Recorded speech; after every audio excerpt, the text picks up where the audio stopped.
பணம்.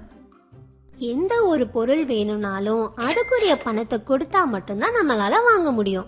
இப்போ நீங்க எல்லாருமே குட்டி பசங்களா இருக்கீங்க. பொருள் வாங்குறதுக்கு பணம் எங்க இருந்து எடுத்துட்டு வந்தீங்க? உங்க அம்மாவும் அப்பாவும் கொடுத்திருப்பாங்க. உங்க அம்மாக்கும் அப்பாக்கும் இந்த பணம் எப்படி கிடைச்சிருக்கும்னு என்னைக்காவது யோசிச்சிருக்கீங்களா? காலையில எழுந்த உடனே உங்களுக்கு சமைச்சு உங்களை ஸ்கூலுக்கு அனுப்பிட்டு அவங்க எல்லாரும் வேலைக்கு போவாங்க. வேலைக்கு போய் அங்க நல்லா உழைச்சி அதுல வர சம்பளத்துல இருந்து உங்களுக்கு பணம் கொடுத்திருப்பாங்க.